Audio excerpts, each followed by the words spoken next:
Drink driving is never good, so isn't speeding, but there's another elephant in the room we have to address, which is fatigue.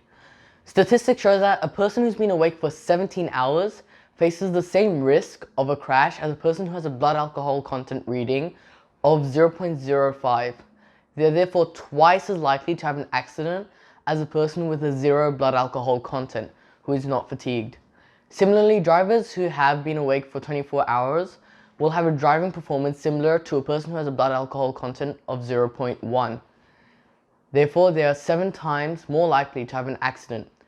In fact, every year, there are nearly twice as many fatigue-related crashes as compared to drink-driving crashes. A Walmart truck sped through a construction zone, going 20 miles over the limit and plowing into the back of 3 vehicles, including a limo bus carrying a group of comedians. Comedian Tracy Morgan in critical condition right now. Superstar comedian Tracy Morgan and 2 others were critically injured. Another comedian was killed in the crash. Young drivers especially don't realize the risk of driving while under the influence of fatigue, and some may choose to ignore it as they are put under pressure to make it in time for a certain event or for a delivery, and as such they become victims to fatigue. Because of this, it is best to look out for the signs of fatigue: yawning, poor concentration, sore and tired eyes, restlessness, drowsiness, slow reactions, boredom, and oversteering. If any of these signs come up, it's best to test your tired self by going on testyourtiredself.com.au. Remember, fatigue is a serious threat to your lives and others.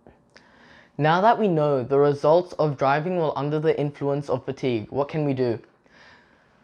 Before driving, you should get a good night's sleep, avoid driving at night when your body naturally wants to sleep, arrange to share the driving with someone else, avoid long drives after work, plan to take regular breaks from driving, catch a cab or public transport instead, ask someone for a lift, find out if they have any medication or if you are going to have any medication that may affect your driving, and know what the early warning signs of fatigue are.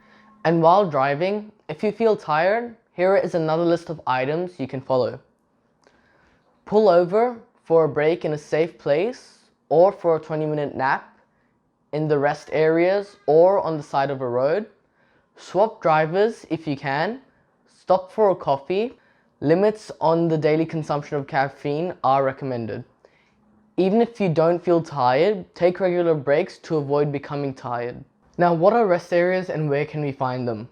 To plan your trip and find rest areas on the way to your destination, search Rest Areas map on Google or Internet Explorer, and there you'll find a link that directs you to your user interface similar to your average navigation map system, where you can plan where you'll rest during long trips, and this map also sends all the trip information to your Google Maps, allowing you to have rest areas incorporated in your trip without having to remember their locations. The key features of this map is that it works across all devices, mobile, tablets, and desktops. You can plan your journey by entering your start and finish locations. Geolocation also works on this map so that it can help you from your current location. It also finds rest areas based off of the amenities available, including driver reviver locations during holiday periods, toilets, playgrounds, barbecue facilities, and more. Now, what can you take from this?